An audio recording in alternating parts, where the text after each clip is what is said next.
Aduh, ya enggak. Ini Pak, boleh Pak dikit Pak. Sini ya. Ya, oke. Terkait tentang pemeriksaan pertanyaan. Ini aja Pak. Oke, santai aja. Pancing pertanyaan. Ya, jadi tanyakan tadi apa Ya, oke.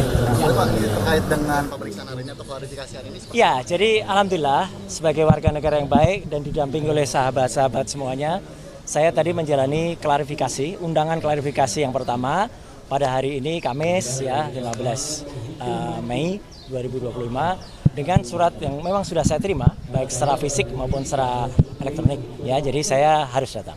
Dan saya memang juga menyayangkan gitu karena ada beberapa yang sudah disebut-sebut namanya ya, tapi kasihan yang bersangkutan seperti Pak Abraham Samad ya, namanya udah disebut bahkan dikatakan mangkir, padahal yang bersangkutan belum terima surat gitu loh. Itu kan sebaiknya sistem persuratan atau administratif di Polda Metro Jaya lebih baik diperbaiki lah gitu.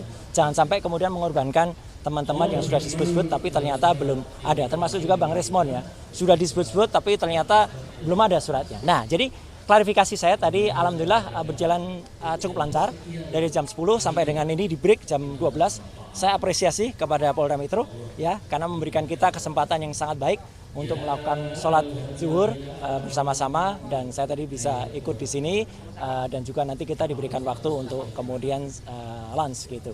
Nah, saya sendiri tadi ya sudah sampai pertanyaan ke-24 ya gitu, dan sudah sampai ke pertanyaan-pertanyaan yang lebih banyak soal identitas tadi gitu. Karena ketika ditanyakan yang lain, saya strict dengan Polda Metro ya. Polda Metro memberikan saya surat undangan untuk peristiwa tanggal 26 Maret tahun 2025 ya. Harusnya itu pertanyaannya. Jadi ketika ada pertanyaan yang lain ya saya keberatan untuk jawab.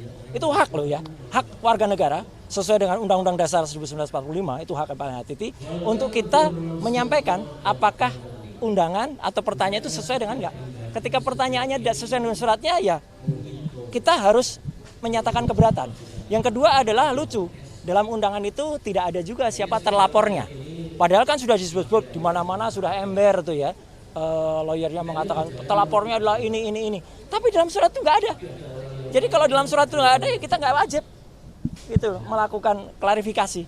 Pelapornya ada Joko Widodo ya. Pasal-pasalnya banyak banget gitu ditulis. Tapi terlapornya nggak ada. Nah, terlapor ini penting ya teman-teman. Jangan asal mau kemudian diambil keterangan kalau ternyata terlapornya itu saudara kita sampai dengan 3 tahap. Kita nggak wajib memberikan karena bisa jadi kita nanti nggak diakui keterangan kita karena itu saudara.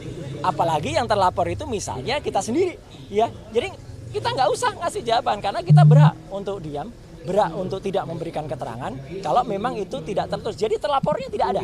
Ini penting banget ya, terlapornya ada. Yang kedua adalah locus delicti dan tempus delicti 26 Maret itu saya berpegang ke situ. Jadi kalau bukan itu yang ditanyakan, saya keberatan untuk jawab. Kemudian satu lagi adalah barang buktinya. Itu disebut Undang-Undang Informasi Elektronik bla bla bla bla. Mohon maaf sekali lagi, saya ikut merumuskan Undang-Undang Informasi dan Transaksi Elektronik. Jangan sembarangan menggunakan pasal itu untuk mempidanakan orang. Ya, Undang-Undang Informasi Transaksi Elektronik dibuat dengan niat baik agar Indonesia itu terlepas dari dikucilkan ke dunia internasional karena kita tidak memiliki undang-undang dalam bidang e-commerce. Jadi pasal-pasal itu adalah misalnya untuk 32 dan 35. Itu misalnya untuk seseorang ngirim bukti transfer kepada teman. Tapi bukti transfer direkayasa, diutak-utik. 1 juta dijadikan 10 juta. Nah, itu yang dipidana. Ada orang misalnya ya posting ini ijazah asli gitu ya. Tapi ternyata yang punya ijazah nggak mengakui kalau itu asli. Ya, kader partai itu. Ya, dia yang harusnya bisa kena itu. Dia bisa kena 8 tahun atau 12 tahun. Sedangkan Dr. Resmon, Dr. Tifa, saya tidak melakukan apapun terhadap barang elektronik. Dan yang penting apa? Barang elektroniknya nggak ada. Jadi dokumennya saya tadi tanya, mana dokumen yang dilaporkan? Nggak ada, Pak. Loh, kalau nggak ada ya gimana penyidik? Gitu loh. Kenapa nggak ada dokumen elektronik? Ini Undang-Undang Informasi dan Transaksi Elektronik. Pasal 5 ayat 1-nya harus ada dokumen elektronik. Jadi kalau dokumen elektroniknya nggak ada, sama saja dengan kita tiba-tiba Bang Rustam ini tiba-tiba dituduh melakukan, maaf ya, pembunuhan. Tapi mayatnya nggak ada. Gimana bisa dituduh beliau melakukan pembunuhan?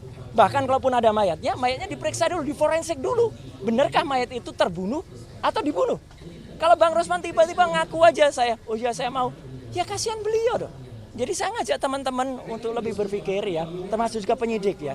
Jangan Anda mau ya diminta untuk mencantumkan pasal-pasal yang bukan peruntukannya gitu loh. Jadi tiga itu yang kemudian saya pertanyakan, ya diselundupkan pasal itu. Jadi sekali lagi teman-teman, saya tetap mengapresiasi Polda Metro dan saya cepat ya jam 10 tadi itu sudah 24 pertanyaan. Ya, kalau rata-rata pada sampai 40-70 ya insya Allah nggak sampai sore ya atau nggak sampai malam lah. Mungkin sore nggak apa-apa lah kami ngobrol-ngobrol sambil ngasih kuliah kan nggak apa-apa. Gitu. Jadi kita ngasih kuliah tentang undang-undang ITE tadi di dalam itu. Ini naskah akademiknya gini. Ini harusnya pasal ini digunakan. Oh siap bang. Itu. Jadi itu yang benar, jangan asal mau kita dipaksa.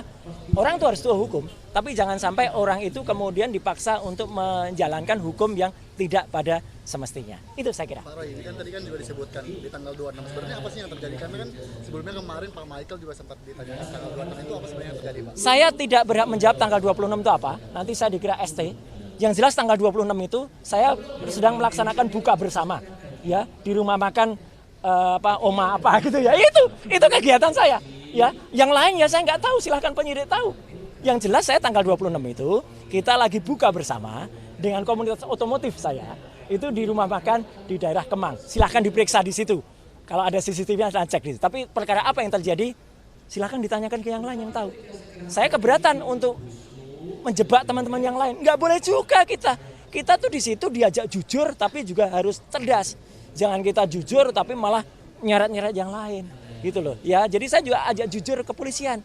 Ya, kalau pelapornya ada, terlapornya nggak ada, gimana ini laporan? Bisa, gitu ya. Oke, saya kira itu ya, Mas. Terus ini Pak, untuk kasus dari 26 Maret kemarin, apa yang kerap disebut lagi? Saya belum sampai pertanyaan Jadi itu. jelaskan, Jadi kalau nggak ada. 26 Maret tidak ada dia, Ya sudah. tidak ada dokter Tifa, tidak ada dokter Syanipar. Ya. Tanggal 26 Maret. Ya udah. Itu jelas. Itu jelas ya. Jadi saya buka bersama tanggal 26 Maret ya. Oke, makasih.